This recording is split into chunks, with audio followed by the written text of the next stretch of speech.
1958, la situación en el país caribeño se tornó complicada.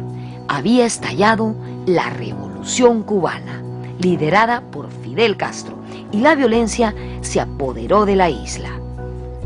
En 1959 cayó la dictadura de Fulgencio Batista. Sobre estos acontecimientos, Ciro Alegría escribió varias notas que fueron publicadas póstumamente por su esposa, bajo el título de Revolución Cubana, testimonio personal. En medio de este panorama, el escritor decidió volver al Perú.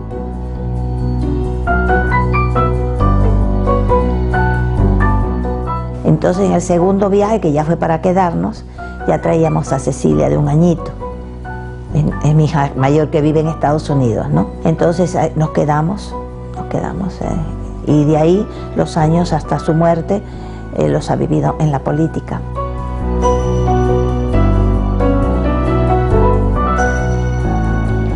Ciro Alegría regresó al Perú definitivamente en 1960, acompañado de su esposa Dora y de su pequeña hija Cecilia.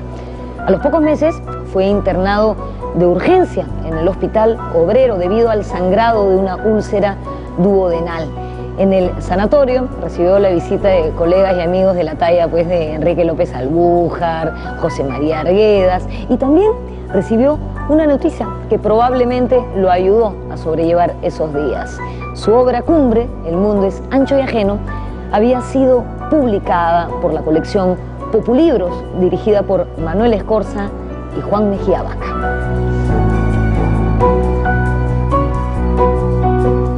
Recién ahí se publica la primera edición peruana en un tiraje inusual para la época de 50.000 ejemplares. Según se cuenta, Escorza fue uno de los que impulsó la edición. Según se cuenta, la edición se agotó en semanas, ¿no? Cosa que es absolutamente insólita en la literatura peruana. Hasta la actualidad sería muy difícil pensar en un libro que venda 50.000 ejemplares en pocas semanas.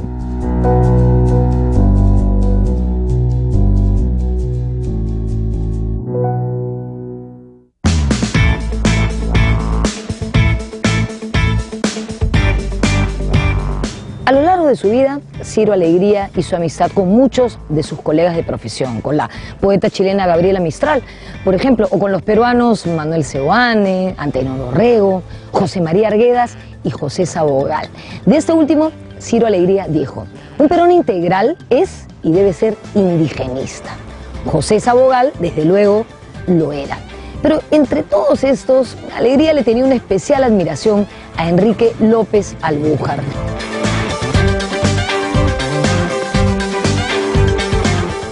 Ciro Alegría fue siempre muy generoso con los otros escritores que abrieron camino para el indigenismo, la narrativa indigenista, ¿no? Entonces lo veía en gran medida a López Albújar como un escritor que había abierto camino, ¿no? En tanto en sus cuentos andinos habría sido el primero en retratar, como se decía entonces, al indio de carne y hueso.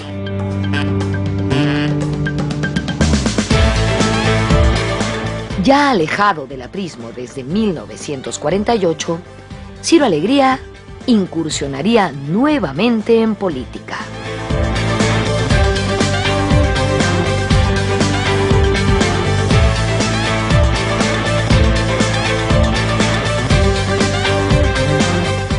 En los años 60, Ciro Alegría se hizo partidario de Acción Popular, esa tradicional agrupación política de nuestro país, liderada por el arquitecto Fernando Belaúnde Terry, que sigue conservando su local en el Paseo Colón, en el centro de Lima. Cuando Fernando Belaúnde asumió la presidencia, Ciro Alegría ingresó como diputado al Parlamento el 9 de julio de 1963. Sin embargo, nunca se sintió del todo cómodo en ese ambiente. Él decía que los odristas y los apristas, que eran la oposición y tenían la mayoría en el Parlamento, nunca lo dejaban hablar tranquilamente durante las sesiones.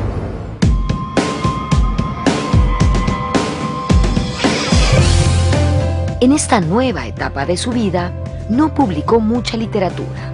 Se dedicó más bien al periodismo y a la política. En 1963 se editó su último libro de relatos, Duelo de Caballeros. El cuento principal trata de un duelo entre dos delincuentes del popular barrio de Malambo. Los últimos años de su vida los vivió junto a su esposa y sus pequeños hijos Cecilia, Ciro y Gonzalo en su casa de Chaclacayo.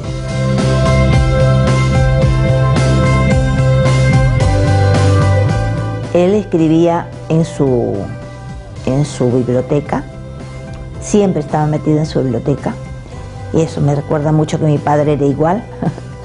Mi padre también era periodista, era escritor, era poeta, y hacía esa vida, así que a mí no me sorprendió nada tener que hacer esa vida al lado de Ciro, que no se podía hacer bulla y que criar a los hijos, silencio, que papá está estudiando, que papá está trabajando, papá está escribiendo.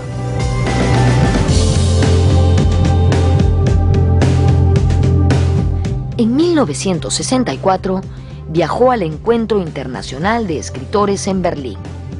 Ese mismo año, Vargas Llosa escribió que a los personajes indios de las novelas de Ciro Alegría les faltaba la autenticidad que sí tenían los de José María Arguedas, que sí hablaban quechua.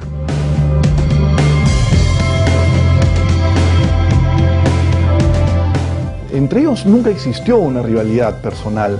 Fue más una rivalidad motivada por comentarios de otros escritores, como el propio Vargas Llosa, ¿no?, que contraponía un poco la obra de Alegría, que representaría esta novela más tradicional, un poco anticuada, mientras que sí valoraba mucho a Arguedas, porque Arguedas había sido capaz de, en opinión de Vargas Llosa en ese momento, de incorporar de manera muy creativa la estructura del quechua en una novela escrita en castellano.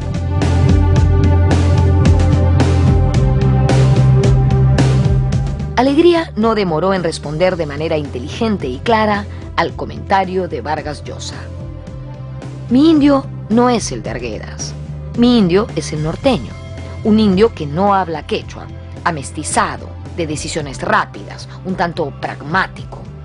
El indio de Arguedas es el sureño, y más específicamente el apurimeño, más silencioso y lírico.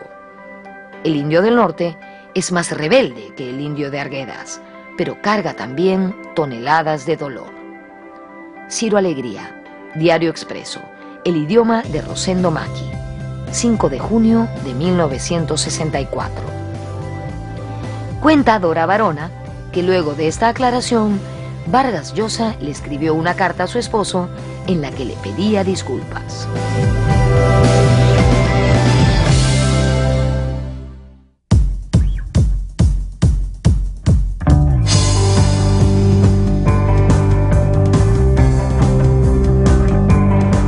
Cuando trabajaba en el Parlamento, a Ciro Alegría le quedaba poco tiempo durante la semana para estar con su familia.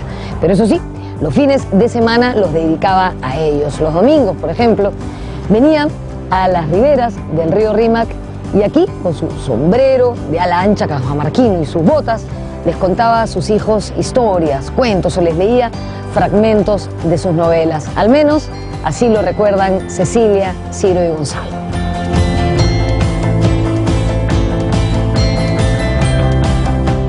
La casa de Chaclacayo está justo al frente de Huampaní, haciendo esquina, y está entre Huampaní y nuestra casa está el río, ¿no? Entonces él nos llevaba ahí entre las piedras. A mí me daba un poco de miedo caminar con tanta piedra y eso, pero a él le encantaba, y entonces hablaba del Marañón, hablaba de la sierra, de sus recuerdos, y entonces cantaba continuamente canciones que nos intentaba enseñar, que vienen en sus novelas.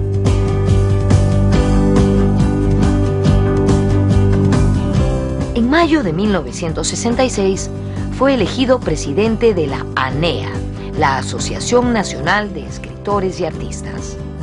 1967 fue un año lleno de homenajes y reconocimientos para su obra. Su novela El mundo es ancho y ajeno llegó a ser traducida a 18 idiomas. Sin embargo, lamentablemente, su salud empeoraría.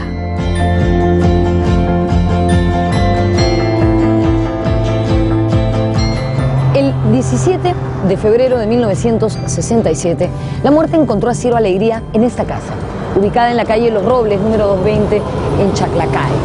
Murió de una hemorragia cerebral, acompañado de su familia.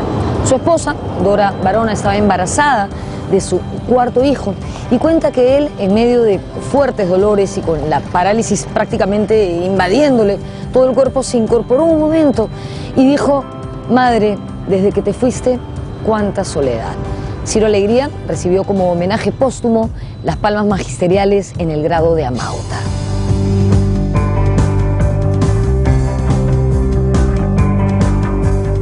El cuerpo del escritor recibió un caluroso y multitudinario homenaje en la Casa de la Cultura, en el local de Acción Popular y en el Congreso de la República. Casi de inmediato, su viuda, Dora Barona, se encargó de editar y publicar sus escritos póstumos. Pero Ciro Alegría pasó a la posteridad por sus 3 primeras novelas, coronadas por la última, El mundo es ancho y ajeno, una obra fundamental para acercarnos al mundo andino.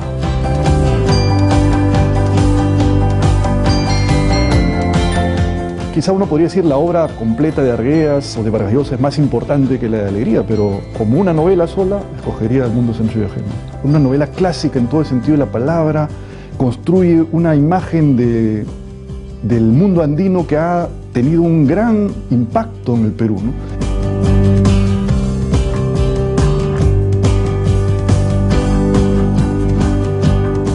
Como les comenté antes, en esta casa, en Chaclacayo, pasó sus últimos años y murió Ciro Alegría. Lamentablemente hoy está convertida en un hostal y no en un museo dedicado a su memoria. Ciro Alegría tuvo una vida corta, pero le alcanzó para desarrollar una inmensa potencia creadora que lo convirtió en uno de los escritores clásicos de América. Es también uno de los escritores peruanos más traducidos de todos los tiempos.